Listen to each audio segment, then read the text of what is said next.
Are you ready to get casual? Grab your favorite adult beverage or combustible plant and join us for our roundtable TTRPG discussion. Oh yeah, it's time for Casual Friday. And now, here are your hosts.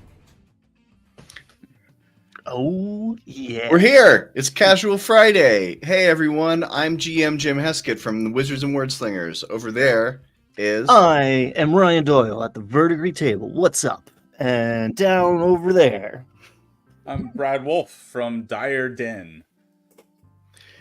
And hey, everyone. Welcome to the show. If this is your first time here, this is a tabletop role-playing game discussion show where we talk about what's new with Dungeons and Dragons and also other shows. Yes, Twin Steel, here it goes. In proper locations. Yeah, I escaped the forest.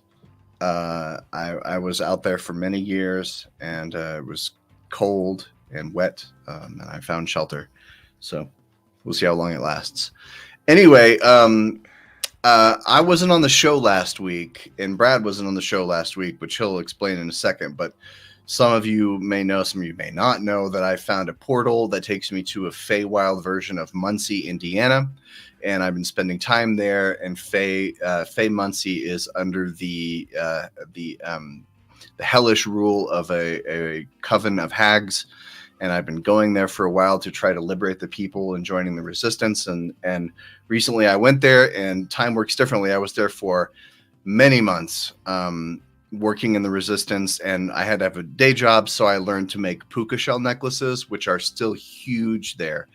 But you can't just get a job making puka shell necklaces. You have to apprentice, because the lineage is important. You have to be able to say I learned from this guy who learned from that guy.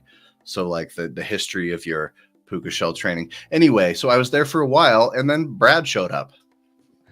Well, right, because the Resistance discovered that somebody had some dirt on the hags, and there was a Eladrin memory broker.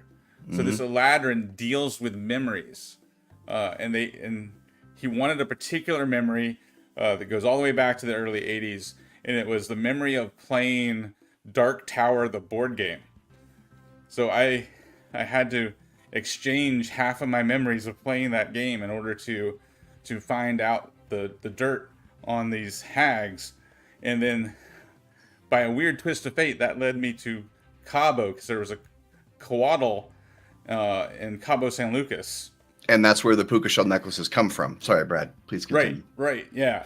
And the and so I was again tasked on the follow-up mission to Cabo, because this coatl deals in Cuban rum and Nicaraguan cigars, which is something I have an affinity for. So probably spent way too long in Cabo, but I wasn't complaining.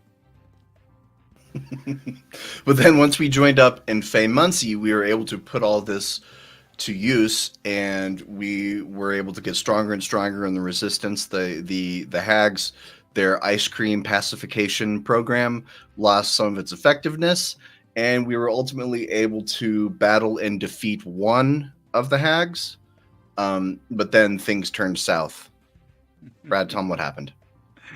Well, yeah, so we used the puka shell necklaces, and these secret magic we learned from the coatl to defeat one of the hags, but it turns out that was all a trap by the most sinister of hags, because it was that particular magic that she was especially good at. I think it was hairstyle magic. Yeah, how were we supposed to know? Yeah, and so she was basically setting up her hag sister for failure so that she could steal our magic that we used to defeat the first hag.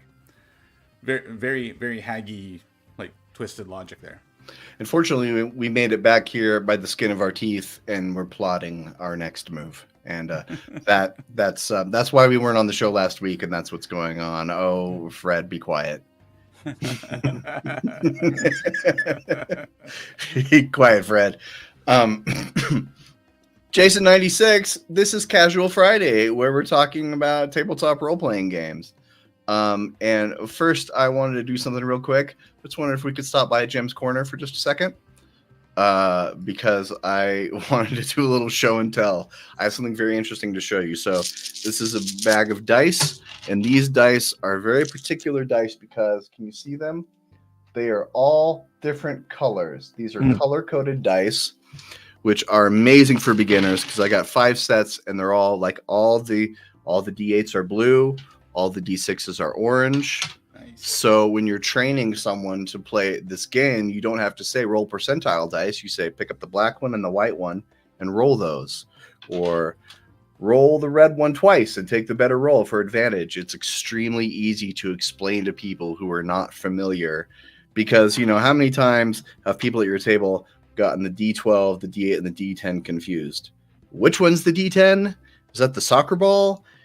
Well, this solves that problem and is a great way to get new people into Math Rocks. Nice. And I'll tell you what, as a dungeon master who's rolling a shit ton of damage, a shit ton of dice sometimes, it's nice to have a bunch of the same color. Like I built myself a set like that from like the pick and mix, which I know is like a lot of people don't like touching those dice because they got like juju on them already. But I built the thing so it's just like all of the purple ones are the D4s, and I know that, and it just like saves me processing power when I've been running characters and doing math and using both sides of my brain for a few hours. It's like fireball is all of the red ones. Here we go. It's good, not just for beginners. Well, somebody once told me that if you want somebody to pick up a D12, tell them to pick up the one that looks the most tasty. I've been doing a lot of research over the last few months and asking D&D YouTubers in particular and other content creators in the space what your favorite die size is, and D12 is by far the winner. Everybody loves D12s. I am in that camp. I haven't had anyone successfully logically explain it, but I do think it's part of your lizard brain thinks it would taste like a gusher for whatever reason. Well, I tried it after you told me that, Ryan. I tried it with my players, and 4 out of 7 of them picked up the D12. The other 3 picked up the D20. Yeah. So, yeah. Huh. Well, how about that? It works. Ain't that something? It's a thing. I don't know why. Can't tell you why, but it's a thing. Brad, I hear that you have a surprise entry in the show and tell. I do, because I just got this in the mail this past week, and it's this awesome book to help dungeon masters with creative ideas. Aww. And yeah, I was super excited to get my copy of this. For those of you who don't know, this is Ryan's book, The Game Master's Compendium of Explosive Creation. It's a fantastic book with all sorts of great ideas to help get your players and your campaigns off the ground. Very cool. Yeah, appreciate you. I mean, contributing and helping and play testing, and getting the physical copy is quite a big deal. That's a year plus in the making to make that a physical object in the world. Yeah, and it's been really cool the last week or so, getting messages and pictures from all over the country. There hasn't been too much international shipping yet. It's a different distribution center, but yeah, it's been deeply gratifying. So thank you everybody for supporting and for telling me that you have a book, because it just every time it brings me a ton of joy. And I didn't know we were doing show and tell, but I have this sweet cup. It holds tea and keeps it hot. It was a Christmas present from my wife. It's a potion of awakening. Lucky I feel you. like I didn't do my homework, so I just went scrounging through my backpack. I was like, I can do show and tell. All right, so let's actually talk about some stuff. And the stuff we are going to talk about starts with this right now. I've been rewatching Parks and Rec. There's some Perd Hapley there for you. Okay, so this week they announced a new Dungeon Master screen, and I think it's very purdy. You have 6 classes on the left. You got a Dragon and a D20 in the middle, 6 classes on the right. I'm not going to buy it because I already have a Dungeon Master screen that I don't use, so I don't need 2 that I won't use. But what do you guys think about this? Looks nice, right? It's got this cool kind of anime art style almost, definitely more cartoony. I like it. I think it's cool. I like the idea that it represents all 12 of the classes. Because I mean, your players are looking at that, right? And so most DM screens are just like a scene, right? Like here's a group of players fighting a dragon, or here's a group of players fighting a Strahd or whatever. Where this, I think, is like here's a bunch of ideas for characters you might play next time. So as soon as I kill this one, you have an idea for the next one. There you go. So I'm the kind of nerd. I went through all the images to see the not pretty side because I want to know like the nuts and bolts, what's going on in there. So I was like enhancing the images, and there is, in fact, some interesting stuff. There's stuff you would expect, and you can only see about maybe a third of the surface area of the back of the screen so far. And I went into like the Wizards of the Coast like promotional portal for the game shops. I went all over the place. So you got conditions, you got cover, but there was a whole section, travel pace, which by itself is like suspect. I don't know if we're going to use that much, but travel terrain types, the pace per terrain. So like you're going to move differently in the Arctic than the forest, than a swamp, encounter distance, and then foraging DCs, navigation DCs, search DCs for those terrains. Also, like beside that, I think this is still detective work. Audible distance and visual distance. So it does feel like there's some more structure and mechanical support to the exploration pillar of play, which I am on record complaining about for basically my whole career on the internet. Yeah. So something. Well, and one of the things they said about it is that they intentionally put the most used stuff on the side panels instead of the center panels, based on the assumption that you're going to be using a laptop, and if your laptop is open, it blocks those center panels. So I thought that was a clever design choice. Yeah. I don't know if anybody out there gets it. Let us know if it's any good. I think it is. Let me check the price here real quick. $20. Yeah. Yeah, I don't use DM screens either, so but I know some people love them, and some people love customizing them, and all that sort of thing. So more power to you. I stopped using a DM screen when I realized that if you want to roll in private, you can just cup your hand over the die. Because I was using DM screens, and then my players would just kind of like lean over and look at my dice anyway. So I was like, why am I even bothering? They're just going to look over the screen to see what I'm rolling anyway. Yeah, I mostly roll out in the open because I just I trust the chaos.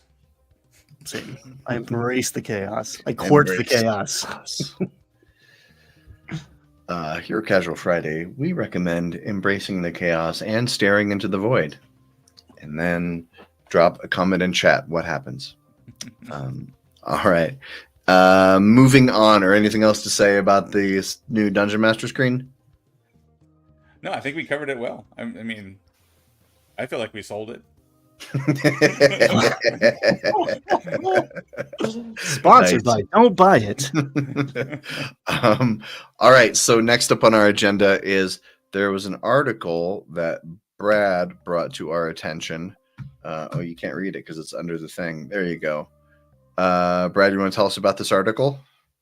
Yeah, well, so it talks about how the new player's handbook is selling like gangbusters. Like, they compared it to, what was it? The first few months of the 2014 Player's Handbook.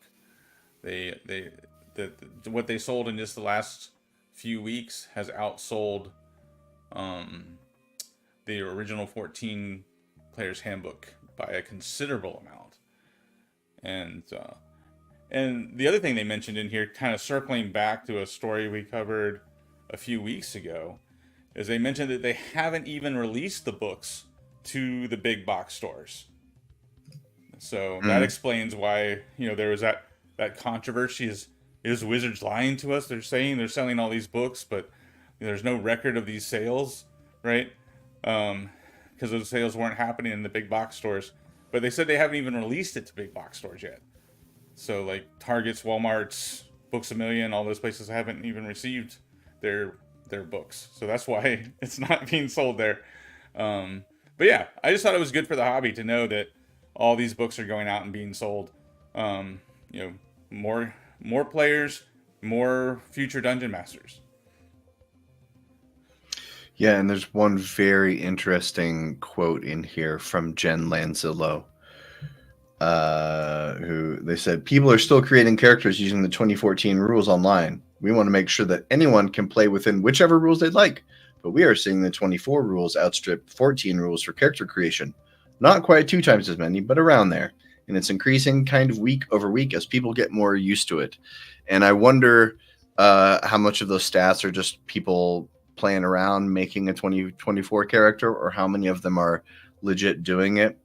But I mean, I would tend to believe it, because there's probably a lot of people out there who just had no idea about a new player's handbook. They just logged on to D&D Beyond one day to make their new character for their next campaign, and they're like, oh, there's new stuff. Well, let's try that. And then they just built that. Because as much as we think that people watch the industry as much as we do, they really don't. There's probably a very sizable percentage, maybe half or maybe even more, who had no idea that there were new rules coming out until they just happened to see one at the game store or happened to catch it on D&D Beyond. You know, most people don't pay nearly as much attention to this hobby as we do, and they should fix that. All you gotta do is hang out and watch this show. And Easy. we'll fill you in. It's so simple, it's so casual. Keep it in casual. There's a lot of like economic talk in chat right now. And Phil, who is an artist, suggests you make your own DM screen. And one, easy for you to say Phil, but two, yeah, absolutely DIY everything all of the time. Get a pizza box, get some cardboard, tape it. I guess this is a plug, but that I have a free thing on Drive-Thru RPG. It's pay what you want, but for free, you can get all of what I thought of as the useful information. Now it is 8.5 by 11, which I know is making some of our international friends cringe. We did experiment with getting it down to A5, and it kind of worked. And you can copy and paste and whatever, go crazy with it, like legit print it and cut it out with scissors if you're going to be taping it to a pizza box. But all of the useful information I gathered and collated and kind of condensed, and you can go get that on the Dungeon Masters Guild for $0, or you can make your own from the basic rules off of D&D Beyond. The SRD is not out yet, as far as I know, but the basic rules are, which are almost the same thing. So yes, for the low price of $0, you can be playing D&D with your friends tonight. And hey, if it's not in the basic rules, you can just make shit up, because that's what we're doing anyway. Yeah, Twin still has you tell your players to cover their eyes. Yeah. We're just gonna pretend that we have all the nice stuff. Just pretend. I don't know. I told my DM screen story before, that once I had a DM screen, and it was the short kind, so I got the tall one. The tall one with 8 by 11s that was laminated, where you could stick your own stuff in there, and I spent hours perfecting layouts so that I could get exactly everything I needed on all 4 pages. Set it up, was super happy with it, ran the session, never looked at it once. And I was like, why did I spend half my free time this week doing all this? And I just didn't look at it. You know, it's just like I'm in the moment, it's just adrenaline. I'm not thinking I need to consult this table down here. I'm just going to be like, roll a D6 and then we'll figure it out. Well, Yeah, I feel like I forget episode of a kid show I watched when I was, I don't know how young I was, but I was young, and the character wants to cheat on an exam, so he writes all the answers like on the bottom of his shoe or something like that. But the practice of writing out the answers actually helped him learn the information, so he gets to the test and he's able to take the test without ever looking at his shoes. But then he kicks his feet up on the desk, and the teacher sees that he has all the answers on his shoes, so he gets in trouble anyway. But I think making a DM screen is kind of like that. If you take the time to like go through all the charts and figure out what the most important things are and organize them, that you actually end up learning all this stuff. And once you've got it learned, you know, you don't really need it anymore. Yeah. Fair point. Saved by the Bell. I think he is right. It might have been a Boys Meets World episode, but that was probably stolen from Saved by the Bell. That sounds very Saved by the Bell. Or it might have been was it Kurt Cameron? Was it Growing Pains? Might have been that show. Oh God, Kurt Cameron was Growing Pains, and Leonardo DiCaprio, if you can believe it. That's right. He was on that show. Little Leo was in that show. Little Leo, his How first. freaking old I am. Wait, no, not Growing. What am I thinking of with oh dang. Family Ties. No shit. What would you do if I sang out of tune? But it's Wonder Years. Wonder Years. Thank you, God. Wonder Years. Winnie Cooper. Yes. Winnie Cooper. Hmm. I was so in love with her when I was 12. Yeah. And Boner on Growing. Yes, there was a character on Growing Pains named Boner. That is a true story that actually happened. That was his name. His name was Boner, and grown-ups on the show called him Boner, and nobody laughed, which I always thought was weird. Why aren't they laughing at his name?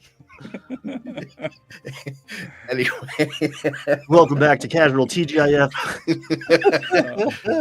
the show where we talk about the 1980s ABC Friday night lineup.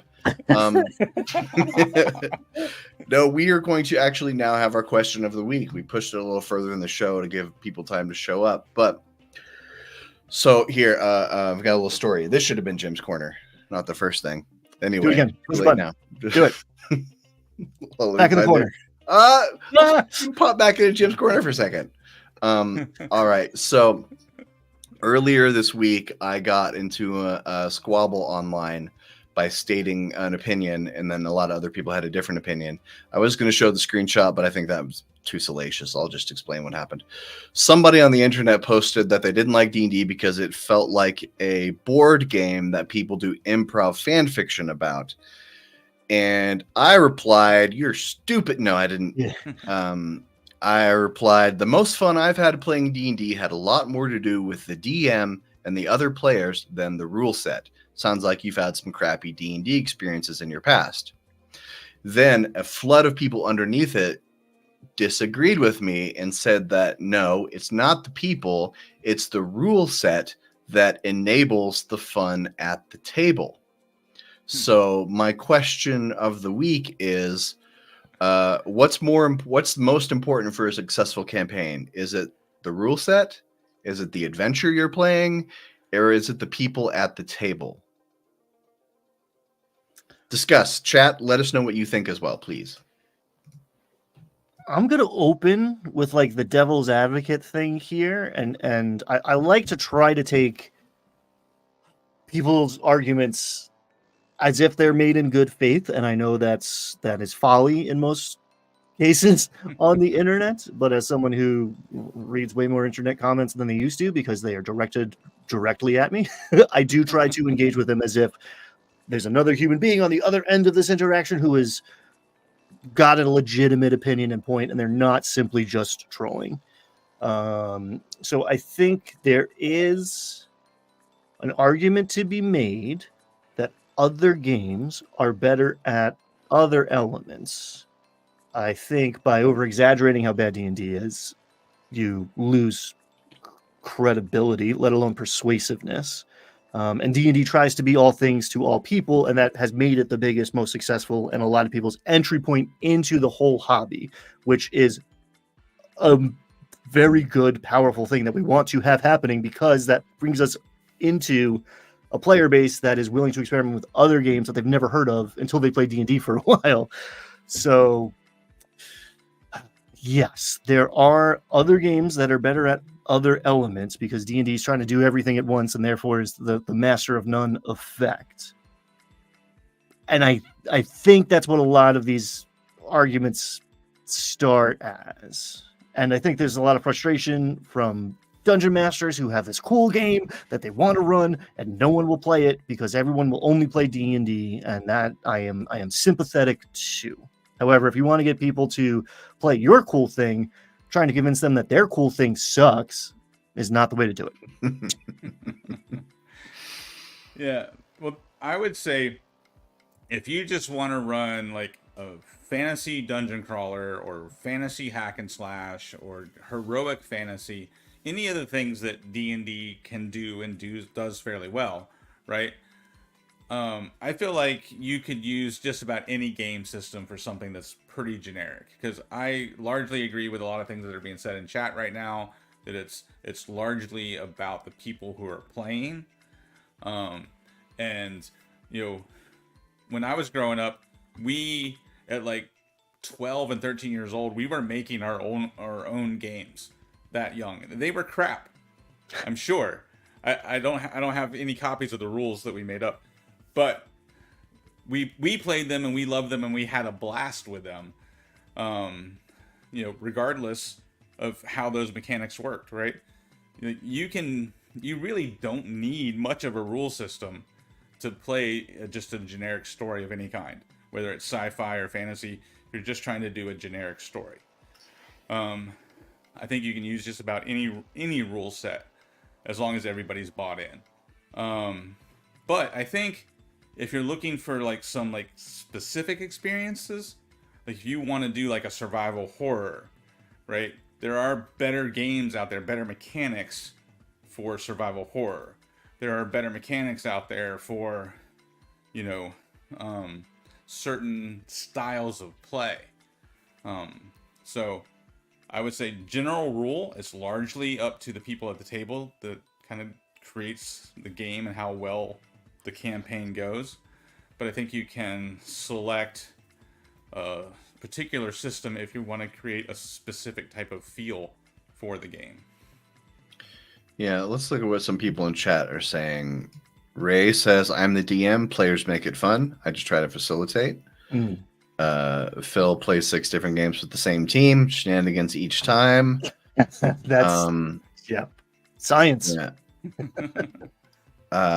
Phil, I'll bet you'd be fun to play Paranoia with. I have that box set and I love it. I love the rules so much. I've never actually got a chance to play it. Fred said, how to RPG says people at the table drive the action adventure. We never retell stories about how cool a rule was. Yeah, well said, Fred. That's very true. Yep. Mike says, seems to me that all 3 can make or break the experience. Yeah, it's probably a little bit of everything. Nacho Man says morning, and Fred says hi, Nacho. So those are also things people are saying. Samuel says, people, period. I hate D&D rules, but some of my most fun sessions was with the 3.5 rules, thanks to the stuff my players came out. And Fred also says, if you want a combat simulation, the rules might have more weight if you're optimizing. Yeah, that's true. That's true. Neo, etc. says, honestly, it's the people. Rules are there to keep an agreement on how to play, but those option on how the people react to them. Yeah, that's a fair point. A campaign is people, it's people. Silent D&D is people. And I have no idea how to pronounce your name, but this is a good point about being able to play Spelljammer with one group and not being able to play Curse of Strahd with that same group, right? Depending on, the example here is, it's kids. Like you can play Spelljammer with kids. You're probably not going to play Curse of Strahd with young children. I can do that. The Strahd just becomes the Count from Sesame Street. The cuss of Strahd. Yeah, I don't think bad word of the vampire guy. Well, I mean, I think we solved it. I think we answered the question. We put that to rest. Chad, I'm so proud of you. I thought this was going to be I did bank on this being a longer segment, but I'm very happy that everyone's in agreement that it's people. Hey, we are on the internet and like everybody's agreeing. Like, yeah, why don't you guys stir up some shit? Paranoid back in '84. Happiness is mandatory. It's such a fun system, but you really have to play it with the right people. It's not a game you could play pick up with strangers on Start Playing or something like that. Yeah. Because it's a game specifically about screwing over your friends. Yeah. We played it back in the early '80s too, and it was we were still playing very adversarial, like first edition D&D at that time. So our group was very much into like stealing each other's stuff and messing with each other and trying to push the other one into a trap. When we played D&D. So switching over to Paranoia, where you're all out to get each other, was that was very easy to do with that group. Because even this, people may not know this, but screwing over your neighbor is built into the Paranoia rule set. It's in character creation because you all build your characters together. You pick a stat and you give yourself a plus something in that stat. And then according to the rules, you make the person to your left get a negative whatever number that stat is. So you go around the table giving yourself good stats and the next person a bad stat until everyone is completed. And then you come up with 3 words for yourself, and then the DM is going to change, like switch to them. Like, I'm brave and courteous and punctual. Well, okay, you are cowardly, courteous, and always late. And then that's your character. It's wild. Yeah. Well, and that's an example of how a good rule set can reinforce a style of play. Like, you could play adversarial player versus player. You could play that kind of game with almost any system, right? But the Paranoia system and the setting both enhance that, that style of play. And I think that's a sign of a really good game, when both the mechanics of the game and the setting of the game are, directly related to the style of play that you're trying to achieve. Yeah. Well said. Good work, team. Oh, sorry, Ryan, go ahead. No, I mean, I think there's a lot of people who are like, system matters. And it's like, yes, it does. But like people, the group matters way more. And I don't want to play with you because you're yelling about how the system is the most important thing. I'm scared of you at my table now. But yeah, with the right group of people established, like, oh, we're playing Mothership right now. And it's just like, you're an alien, you're gonna die. How cool is it gonna be? Like, oh, I know this movie, and it's like all the opposite impulses of a lot of like 5th edition campaigns, and it's glorious. And you couldn't achieve the same thing with 5e as easily without squinting. And I think that's a lot of the starting point from where those sorts of comments come from. Mm-hmm. But like everything on the internet, you have to scream. It feels like you have to scream to get noticed, and nuance goes out the window. And I've run a good survival horror game with 5th edition, but the key to doing it is we did it at low level, so it was like characters it was a one shot, characters were 2nd level, and the only way to get inspiration was to role play fear. So and that, doing that, creating, even that simple of a mechanic that you're supposed to be scared. So role play being scared, right? That simple of a mechanic cut out a lot of the natural silliness that comes into role play. And that, I think, is kind of the enemy. That silliness is kind of the enemy of running a survival horror style game. Yeah, I could probably never run Strahd because I have to do silliness. Also, I have to address this. Fred, you're right. New Zealand has the Lavazza, has the good stuff. When I lived in Australia, I used to drink that too. Americans don't know what real coffee is until they've been over on that side of the world. It's true. French press, baby.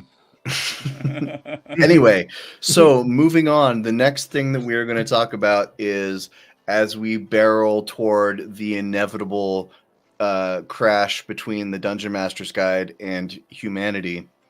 WotC's been releasing lots of videos. They're not as action-packed as the Player's Handbook videos. They kind of say a lot more and talk less. That's why James Wyatt is in these videos, because he can just kind of vamp and be a silly goose, as we've already established James Wyatt is. Hey, we should get him on this show. James, we know you're watching. Go ahead. Say hi in chat. But they did put out a couple of videos this week where they talked about adventures, and in that they also talked encounter building, which was the most interesting part as far as I know. I thought was the most interesting part. And then they did a video on campaigns that was almost worthless. That had basically almost nothing in it. But does anybody want to go first to talk about the videos this week? I don't know if it's just like what like other things I had going on this week, but like this time around, I'm just like I am reserving all judgment until I have this thing in my hands. Like I don't just like feel very cynical for some reason about this last batch of like I was excited about like Bastions, but like right now I'm just like give me the adventure, give me the campaign stuff. Like I want to see this book. I don't know. I wasn't buying it this time around, but I might just be in a mood. Strong words from Ryan. You heard it here. Yeah. I reserved. I abstain from having a strong opinion. That's the spiciest take right now.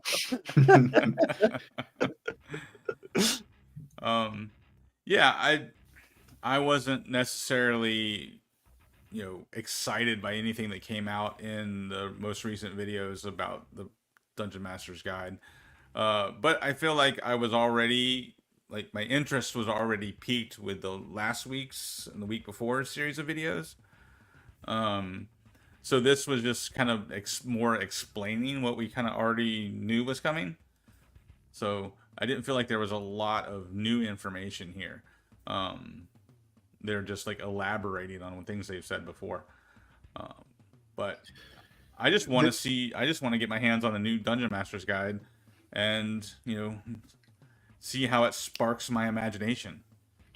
There were a few things that I noted mostly from the Creating Adventures video. They talked about how in Creating Adventures there's included advice on getting players invested, which you really need to have. I don't believe it was there in the last Dungeon Master's Guide. I mean, who knows? Nobody reads the DMG, but I don't remember that being there. But incredibly important to get the PCs and the players invested in your plot hook, or else you're gonna have a bad time.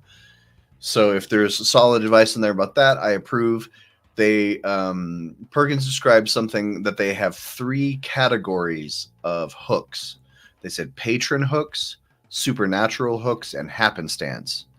I don't know if knowing that is going to improve any adventures, but I thought that was interesting. When they talked about combat math was formerly a 4-step process, and it's now a 3-step process. First, you choose your encounter difficulty: low, which means almost no chance of death; moderate, which means slim chance of death; and high, which is high lethality. Step 2, you determine your XP budget per level, per difficulty, per PC is how it works.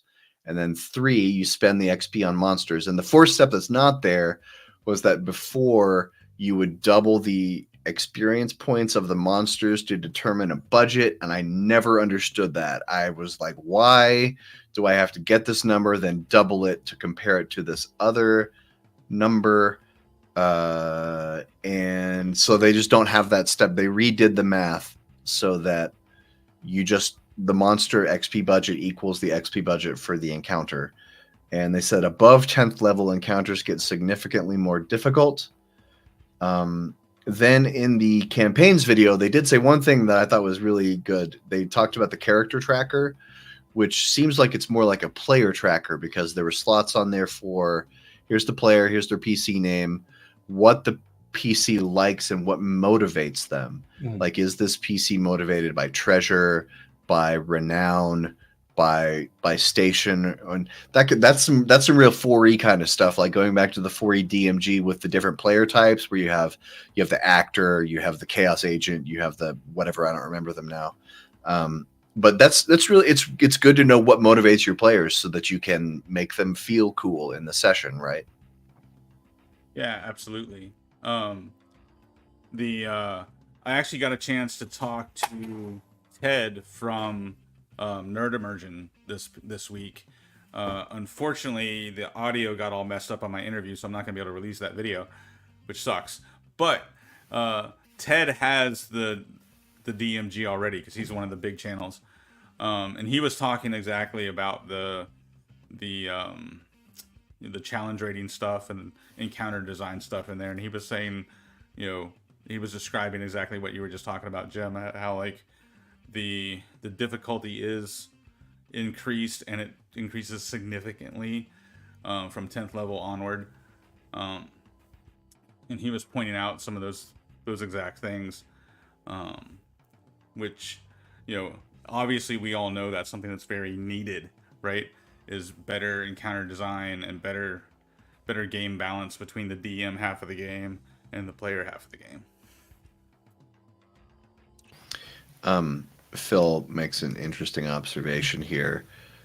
Critical for buy-in at session 0 and at the end of each session. Mhm. Yep. That's true. You got to end on something tantalizing and then begin on something exciting. That's how you get them to come back. Yep. And that's what's his name? Sly Flourish. He talks about that with his lazy DM tips, right? The hot start, right, and the ending on a cliffhanger, like that. Yeah, that definitely can keep players invested, but also knowing like what of the character's backstory you can plug into, the storyline that can, and I think hopefully all this stuff that they're putting in the new Dungeon Master's Guide gets those conversations going, even if you don't use the tools that they give you exactly, right? But if the conversation has started with how do you pay attention to what your players want, and how do you get your players to buy in, and then that starts the conversation where players and DM are communicating, outside the game in a way that enhances play. You don't want to, you can overdo it, but the quickest, easiest, dirtiest way to end on a cliffhanger and have that like hot start is right before roll initiative. That's the end of the session, like half of the time if I'm managing my table right. It's like, are you going to die next time? Find out next week. See you then. Yeah, It usually keeps them engaged. Yeah, and like anything, like the more you practice it, the better you get. And I specifically, probably 3 years ago, started to try to focus on ending my session at some sort of pivotal point. Whether it was like letting myself go 10 minutes longer to get to that point, or being willing to end 20 minutes early, right? But finding that way to end either right before the combat starts or right after the important NPC walks into the room, right? Right when you're on the verge of an encounter, go ahead and wrap the session. And it's worked. It has actually worked well at creating excitement for the next session. And it's taken me, I'm still not like 100% comfortable with it, but ending early is something that I've been working on, like being more willing to do, right? Usually it's like, all right, well, 10, especially like my game shop game, like the store closes at 10, where you go till 10, but like you can finish half an hour early and then just ask questions about the game, right? Kind of do like a session 0.5 sort of debrief situation. Or like if you're playing with people that you like, you could just have conversations about, human stuff like TV shows or whatever. So that's something I've been like more and more getting comfortable doing. I used to feel like, well, I'm the Dungeon Master, I'm obligated to provide X amount of minutes of entertainment. Right. Whereas sometimes if you're a showrunner, it's better to cut at the interesting part, even if it's a little bit less content for your players. Right. I've never ended the session early and have the players leave right away. When I end the session early, they all hang out and talk. And oftentimes it's about the game and what they want their players to do next, and that's all important information, right? Mm-hmm. And there was a comment in chat. Oh, where'd it go? Yeah. Also noticing your energy level as a DM, and if you notice that you're half-assing it, that's a good time to wrap up. Yeah. Right? I'm in there. And likewise, if you're trying to rush it, right? Like you're like, oh, I only have 30 minutes left. We're just about to start a combat, and you're like, I can push it, and I can make this combat happen in 40 minutes. So you're just, you kind of rush it, and that's another way to half-ass things, right? Is to rush through them. Yep. So I would say, and encourage yourself to find those good spots to end early. Indeed. Anything else on these DMG videos from this week? I think I was triggered by the CR conversation now that I'm doing a little, self-reflection. Give me the monster manual, and maybe then I'll have a stronger opinion about encounter balance. Because right now, you're going to have to prove to me that you fixed that system. Yeah. And maybe the monster's better. And okay, everything's more difficult at level 10. The breakdown happens at level 4 or 5, as far as I'm concerned. Right. It's worse at 10, sure, but yeah. Then that's kind of why I love low-level play. Segue. Yeah, I absolutely love low-level play, and unfortunately, that was the monster manual was the topic of conversation that I had with Ted this week.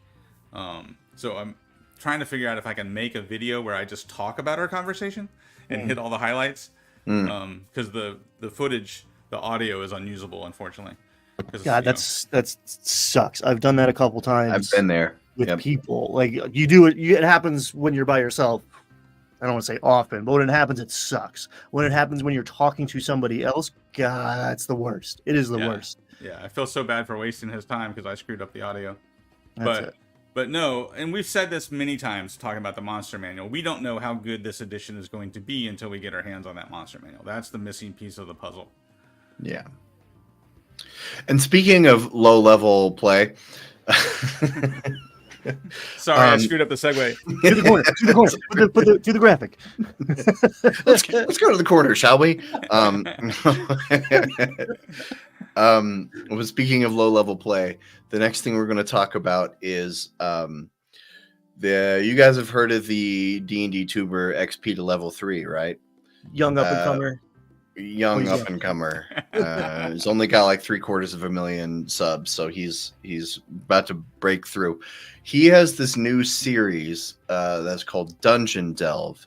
He started with the Tomb of Horrors, and now he's done Sunless Citadel, and it's very interesting because it's actual play, but it's abridged actual play where he shows some scenes, then summarizes things, and then the really impressive thing is that there are cut-ins, there are confessional cut-ins like a reality show where they'll show a scene and then they'll cut to the player of that PC will go, well, in this scene I was thinking this, or I was wondering if maybe we could do this.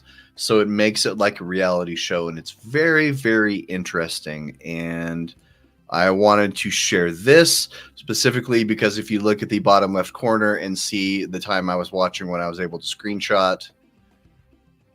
Is it too small? I see. Yes. It's the We're gonna sex zoom number. in. We're gonna zoom in because this really shouldn't be missed. Dope. It happened. Over 21. Anyway. But I wanted to talk a little bit about the Sunless Citadel. The Dungeon Delve thing is great. Everybody should go check it out. It's very interesting, fun way to watch an actual play where he just shows you like the really interesting parts and skips all of the back and forth minutia of pointless NPC conversations and drawn out combats that you know how they're going to end. It's just going to take you another 45 minutes to get there. All that stuff gets cut out. But I really wanted to talk about the Sunless Citadel because this is one of my absolute favorite D&D adventures, but I've never played it and I've never actually run it. Oh. Hold on, let me explain. I've never run it, but I have since I discovered it's a 4E adventure. Since I first discovered it, I've stolen basically 100% of bits and pieces of this adventure and dropped them into other things. And I've run the plot hook, the main plot hook from this, I've stolen many times because I think it's maybe the best plot hook. Which you're following people or the Apple thing? The Apple thing. The Apple thing. I really like the other one. The Apple thing's cool and like fantasy, like fairy tale-y, but I like these other guys who were way better than you went down there. Yeah, and I haven't seen them since. Yeah, and you can absolutely do both. But the Apple thing is you're in a town, your PCs are in a town. It's called Oakhurst, but it doesn't matter. It could be set anywhere, literally anywhere. They're in a town. They hear a rumor about out in the woods. There's a big crevice, and there was a tower or castle or something there that sunk into the ground, and it's rumored to have like be weird, etc. You know. And then while your players are in town, they hear another rumor that there are goblins coming that sell a magical apple. It's one apple. They only bring one. They sell it for 50 gold or 500 gold, depending on what level you're running this for. And it can cure any ailment. And everyone they don't know anything about it. It's just this mysterious apple. And that, I think, is such a good hook to get people interested, because you're like, what is this apple? Why do they have one? Why do goblins have it? How come nobody knows anything about it? And the goblins can come and your players can shake them down and learn how to get to the citadel. Then the citadel itself is very interesting because it's a castle, but it's underground. So it's a contained space. So it's great for low level because they can't wander around too far. They go into it, they meet a group of kobolds and a group of goblins. And these kobolds and these goblins are at war, and you can side with either one. It's a lot easier to side with the kobolds, but you can side with either one, and each one wants something from the other. So you right away have a chance to role play in a dungeon. And it's kobolds and goblins, but if you wanted to run this for level 5, you could level them up to orcs and drow, maybe, or even something for higher levels. But orcs and drow would probably work for like level 4 to 7 or 8 if you wanted to level this up. And then they go down, and there's even more interesting stuff under that in the sub levels. And there's a group of adventurers who were there before you, and you begin to meet them as you go through. But they're zombies, right? That's how I've run it. I don't know if that's actually how it is. The first one's dead. Two of them are like enthralled by the big bad at the end. Yeah, the tree, the tree like absorbs them, and they come out as these tree thralls. But yes, they're very zombie-like, but they're covered in bark skin, so they're thralls of the tree, and the villain controls the tree, so he then therefore controls these adventurers that you have to fight against. So it just has a lot of really interesting ideas, and like I said, I've stolen stuff from it. I don't remember a lot of how the original module goes because I've stolen and adapted and changed things. Like about 6 months ago, I was running for a group and I stole the apple thing, but instead of an apple, I made it a traveling medicine show that comes to town and sells these tonics that are like sells them that are way too good. They should be selling for hundreds of gold, but sells them for 1 gold piece each.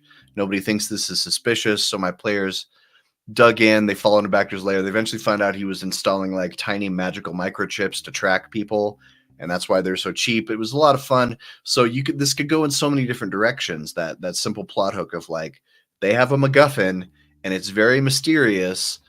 Go find out what's going on with that thing. Right.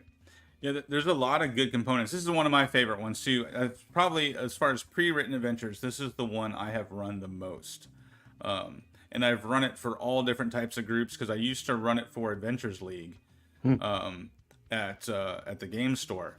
So I've run it for at least 3 different times for random people who show up at the game store, and I've run it for players at my home table as well. So I've run it like 5 or 6 times, and there's a lot of good design in that. Like the 2 factions is one of the best things you can glean from that adventure, having 2 factions in the dungeon that the players can play against each other, and it does a really good job of using the architecture and the theme of the dungeon.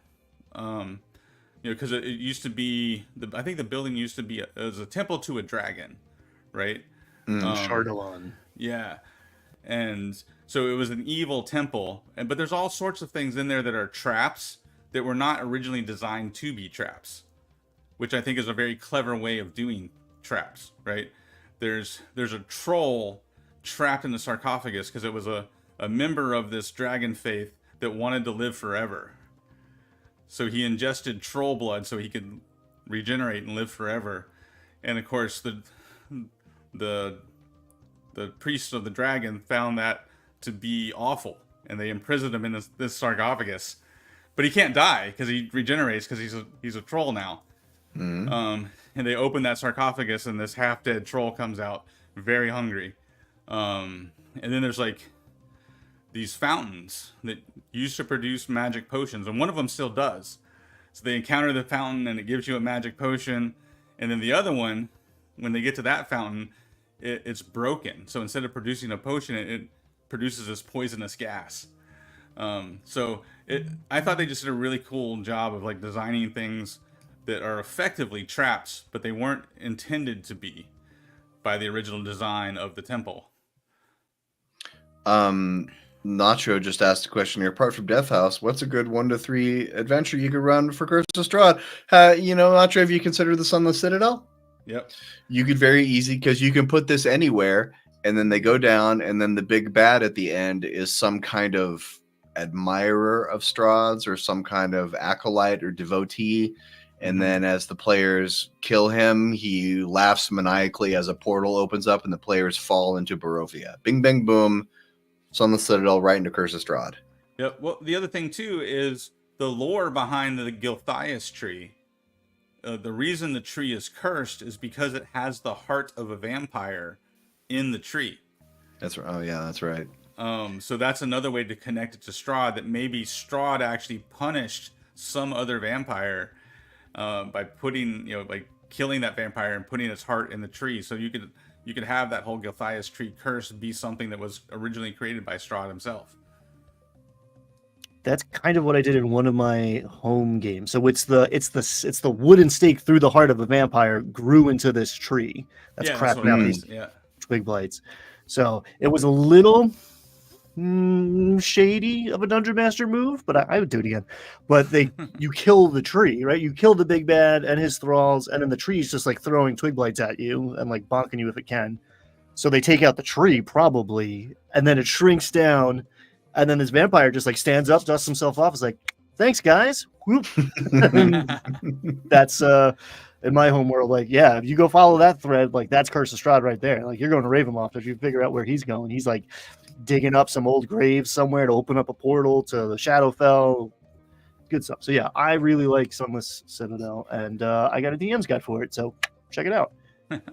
Whole playlist. And this is a good tip too, because in the Sunless Citadel, the bottom layer of the dungeon is like this underground forest where this tree is. So you could absolutely, when they come down the stairs, you could have them leave the material plane, and then they are in Barovia. That's a great tip. All right. Is there anything else we want to say about the Sunless Citadel?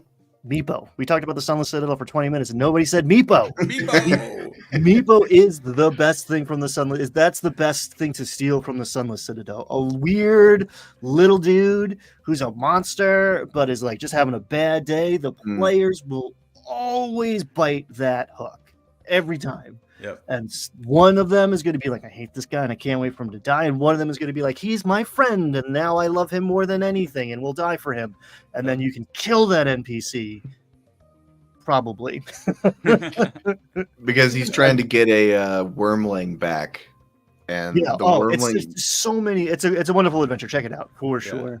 The wormling doesn't want to go back, so the wormling is probably going to kill Meepo as soon as he gets a chance. So big sad. Big spoilers sad. For XP to level 3, but he TPKs his party with that little dragon's breath weapon because it does 36 points of damage. And if you have, 8 hit points, 12 hit points, that's permadeath. That's not death saves. Yeah, so part of this. Sorry. No, I'll have the dragon hit Meepo first. Part of this. Shit, I did it again, Ryan. I'm sorry. I thought you were done. Part of this.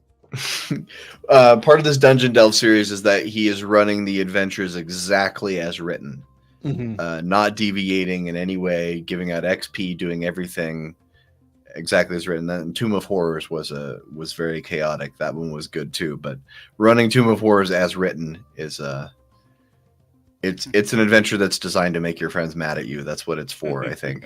Yeah. Well, one other thing on Sunless Citadel. Different ways to level it up. One of the factions in the dungeon are twig blights, so you can You can upgrade twig blights with vine blights and needle blights.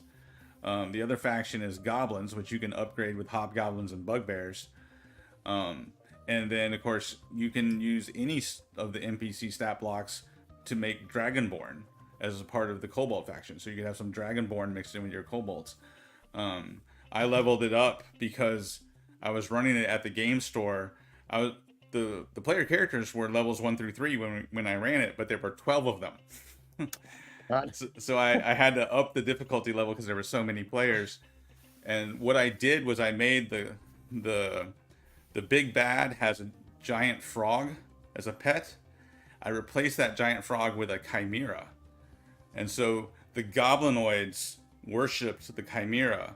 So the goblins were like the cult of the goat, and the hobgoblins were the cult of the dragon, and the bugbears were the cult of the lion. And so they had, as like each of the 3 different groups of goblinoids worshipped the different heads of the chimera. And so that kind of added an extra layer of flavor to the whole adventure. Love it.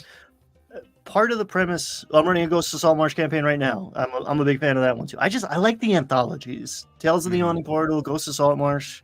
Some of the best stuff turns out was stuff they already did. Whoops.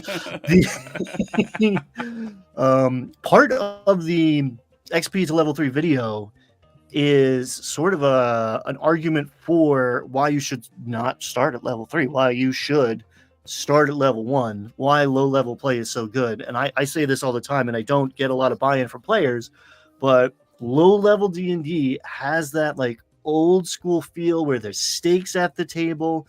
You don't have a spell to solve every problem. You got to get creative. You got to think outside the box a little bit. You got to get MacGyvery with it. And characters can die. You can't just rush into everything and solve it with combat without a TPK happening pretty quickly.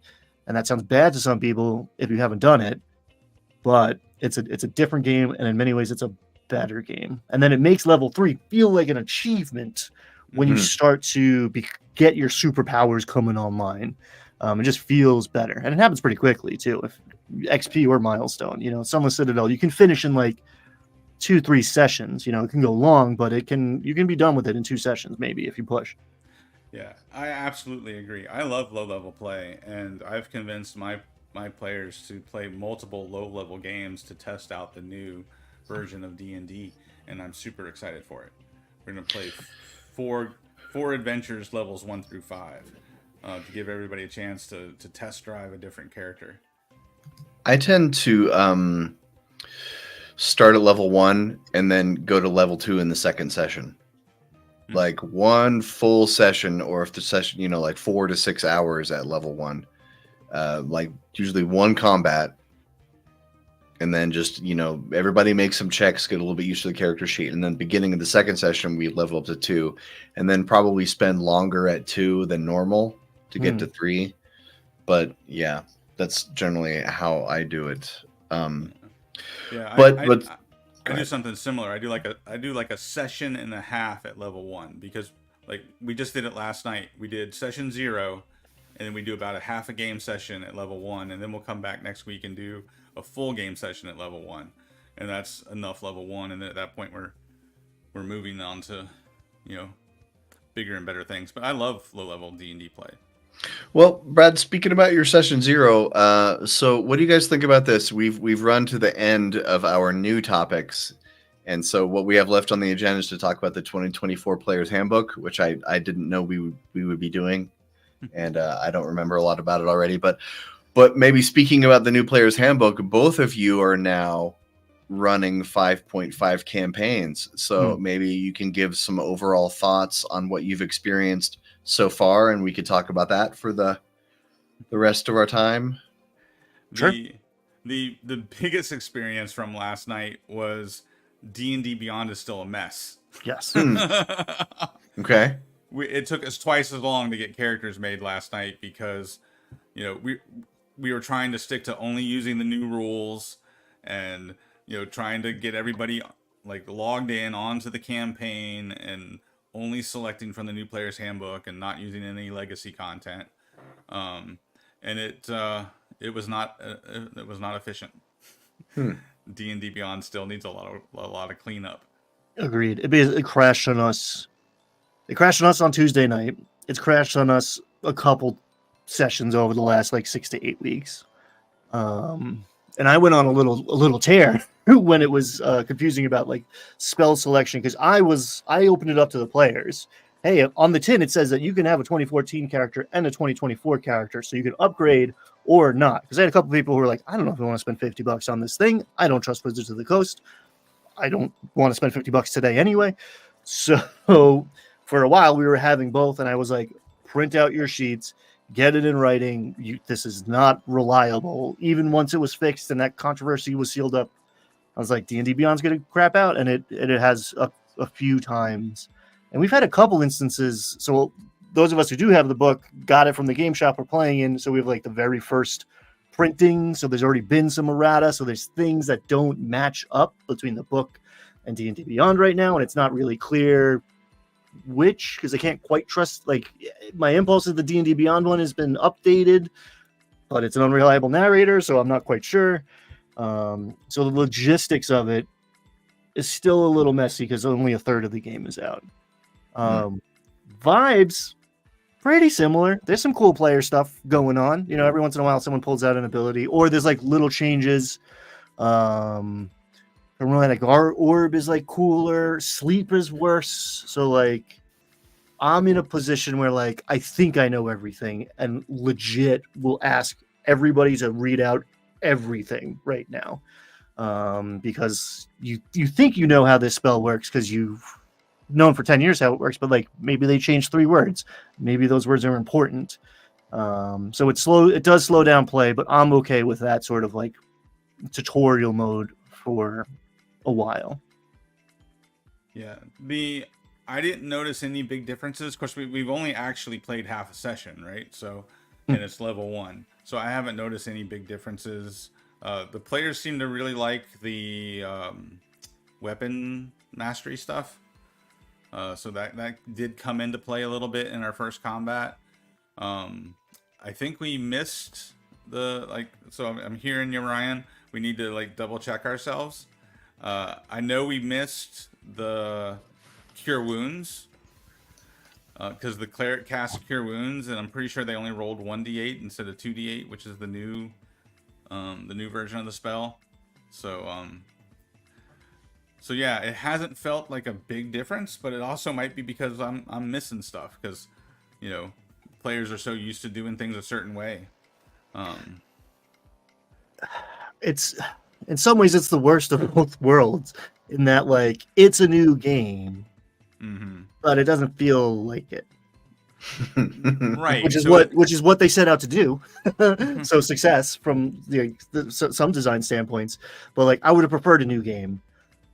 So like I'm constantly reminding myself and the rest of the table like, hey, this is a new game, because it's very easy to fall into your habits, and that's cool, honestly. If you want to just keep it moving. It doesn't.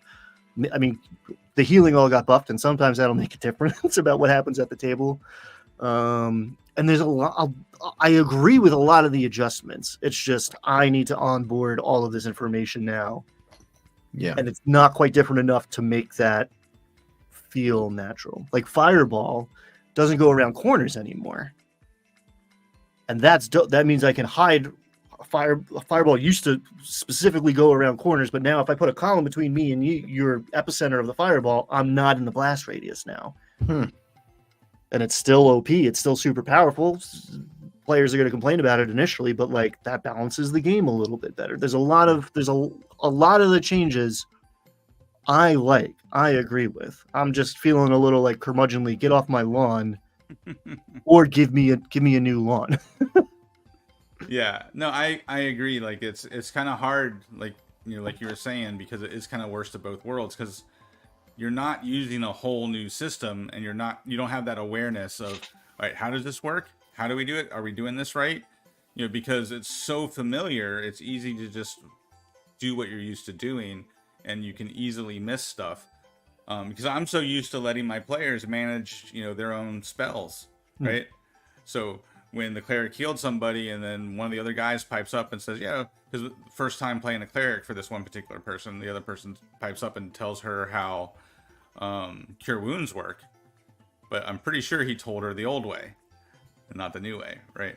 But I wasn't paying attention because I'm so used to just letting my players manage their character sheets, because I'm busy focusing on story and what's coming next, and I'm like 3 moves ahead.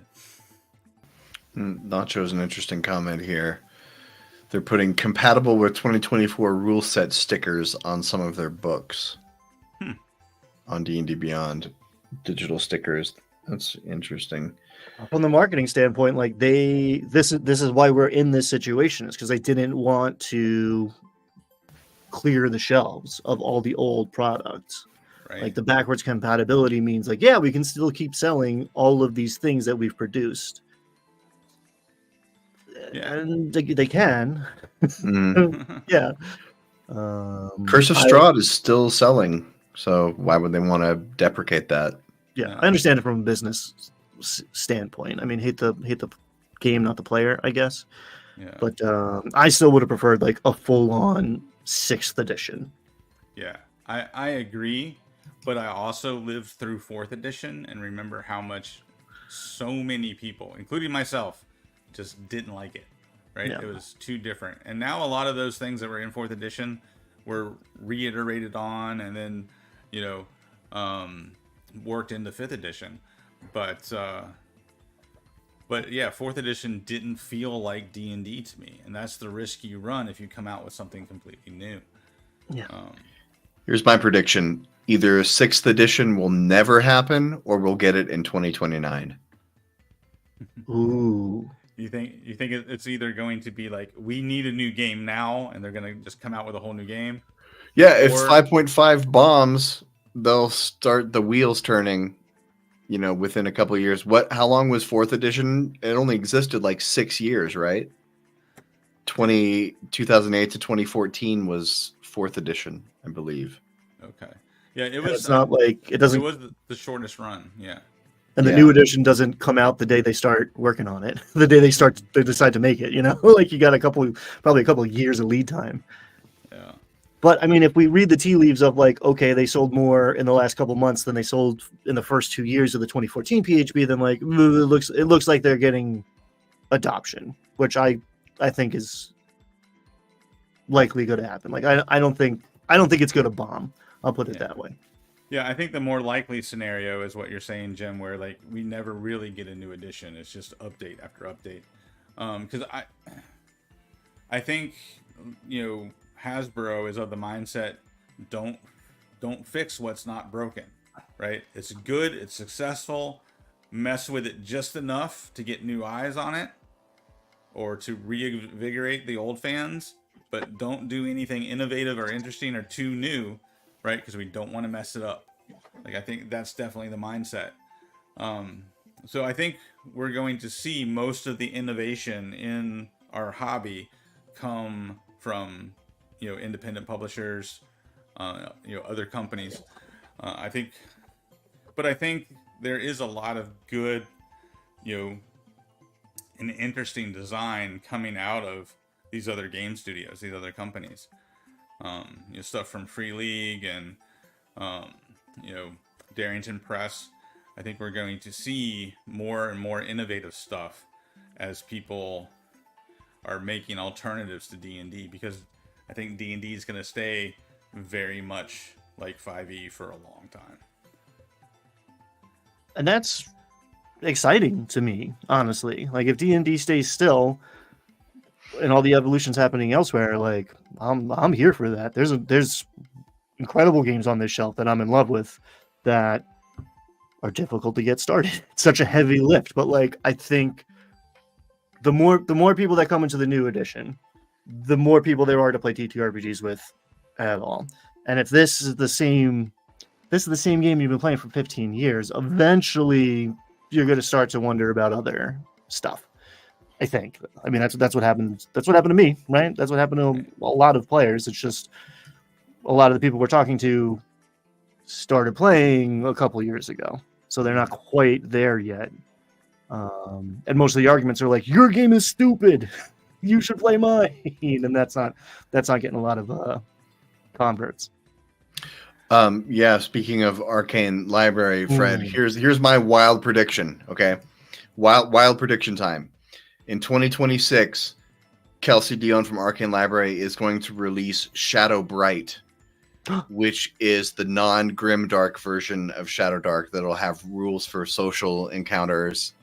It'll have fun monsters. It'll be less grimdark. It will take the TTRPG industry by storm. By 2029, when 6th edition of D&D comes out, people will be like, D&D, screw that. That's like 1980s. We want to play Shadow Bright. That's the future. Well, Our grimdark fantasy tabletop role-playing game. I'm still holding out for Shadow Darker. Shadow Dark. The light bright twin steel. There you go. The what's his name? Schwab. Is that how you pronounce his last name? He just released Shadow of the Weird Wizard, which is a like more vanilla fantasy version of his Shadow of the Demon Lord. Which Shadow of the Demon Lord has some really awesome mechanics. Because Schwab worked on 5th edition. And a lot of the things that he and Mike Merles wanted to put in 5th edition didn't make the cut, so he went and made Shadow of the Demon Lord. So a lot of his more innovative ideas he put into Shadow of the Demon Lord, but obviously with a name like Shadow of the Demon Lord, it's a very dark game. It went hard. It went pretty hard. It goes hard for sure. So he's just changed it up, and now he's got Shadow of the Weird Wizard, which is basically what you're saying is Shadow Bright. It could work. It could be something. That could be something. Yeah. And here's something. It's all D&D at the end of the day. By some measures, we can get pedantic and obviously no, it's not. But if you're running and you got new people and you're like, hey, do you want to play some Dungeons and Dragons? And you're running Shadow Dark, they probably won't know. And if you are running D&D and you're like a couple of years into a 5e campaign, it's wrapping up, and you're like, hey guys, I want to try some homebrew rules, right? I want to try some variations here. I think it'll be interesting for like the campaign I have in mind. You're much more likely to get buy-in than being like, I want to play a new game. You're going to have to learn a new game. Because I think a lot of the people who came in during 5th edition don't know that most other things are a lot easier to learn. I think that's a big barrier to people changing systems, is that they think it's going to take just as much effort to learn. I spent 6 months. There are people who won't play a different class because they know how barbarians work, and it took a long time, and they felt bad when they were afraid of getting things wrong. So that's part of it too, just creating more of like a permission structure, and also just straight up lying to people. That's my advice. I recently ran Shadow Dark at an event at my local store, and the people who signed up because it was the most D&D game that we were playing at this event, because the whole point of the event was to try new games. So the people who signed up chose Shadow Dark because they're like, which one's the most D&D like, because that's the one I'm familiar with. And they sat down and they played it, and they're like, this is so much better, it's so much easier and so much faster, and they just loved it. And I don't know why the store didn't have copies available, because they probably would have bought it on the spot. But yeah, it's a great game, and it's a great way to get people started in the hobby, because it's much easier to play than 5th edition. And Nimble's about to launch. I'm a big fan of just like old school essentials, all that old school stuff, and this is D&D. All right, it's 2nd edition with Code of Polish, but it's sure, this is D&D. Pathfinder's D&D when you get down to it. That's going the other direction. But you gotta pop people's cork. You gotta get the 5e player to try something a little more evolved, a little more, or just whatever, cleaner, simpler, quick. You got to show them that it's not that intimidating. It's better in some ways. It doesn't mean that you're never going to play 5th edition again. You don't have to choose one game to play for the rest of your life, despite what some people on the internet seem to believe. And then once you get them to try one thing, now it's like open season. You got the smorgasbord effect going on. Twin Steel, who has an inside line here, says huge changes in the Nimble dev this week. Ooh. So we'll see. Okay, and Fred is his own hot take. Shadow Dark will grow while D&D wilts.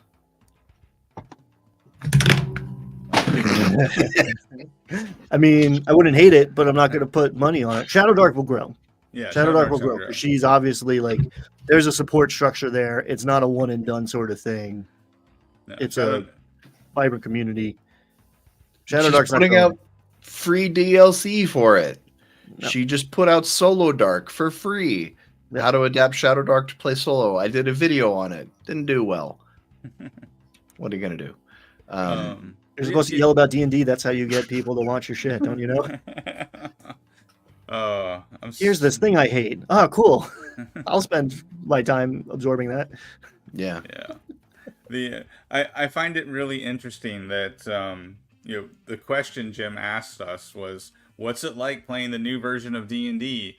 And somehow our conversation just totally transformed into all these alternatives that we like better. Shadow of the Demon Lord, Shadow of the Weird Wizard, Shadow Dark, Nimble, right? So there's so much to this hobby, and there's so many great games out there. And honestly, my biggest pain point is what Ryan was just saying, is that so much of the community conversation now is like this like competition over, you should like this game, you should not like that game. And like the whole intent of my channel is like, love all these games. There's so many great games out there. Just go play and have fun. It doesn't matter which version you're using or which edition you're using. Just embrace what is awesome about this hobby. And that's been the biggest pain point for me, is trying to have that message as a channel, and then hearing, seeing all these comments about, like, well, you can't do it that way, or this isn't the right edition, or you should play a different game. And like, oh, so tired of that. The game that you're advocating for, stranger on the internet typing in all caps, the game that you are advocating everyone should love and every other game sucks, is a Voltron amalgamation of 17 other games. It's just somebody else's homebrew on existing. Oh, you don't like D&D? Okay, the thing that you are advocating for has it in its DNA. It's 3% different, and we are so close to it that you can't see that anymore. But when you zoom out, it's all TTRPGs at the end of the day. And telling me that I'm not playing a real TTRPG is never going to convince me that I should hang out with you and try having fun with you. And that's the large reason why I never played Pathfinder or Pathfinder 2 outside of like a one shot here or there, is because like so many Pathfinder players were just annoyingly dogmatic that their game was better than any other game. That it spoiled the fun of trying to play the game with them. Which is because it's a fantastic system. It's beautiful. It hums. It's balanced. They thought of everything. It's super crunchy. That's not everybody's cup of tea, but there's an answer for everything in the book. It's highly customizable character creation. It's a wonderful system, but somehow this like toxicity. I think because of like when it happened, it benefited from, and I think was hurt by, the OGL tonal shift of all of these conversations. Right. Well, and Pathfinder has been impacted by the OGL twice. Yeah. Right. Because it's when they didn't put 4th edition under the OGL, that's what basically created Pathfinder.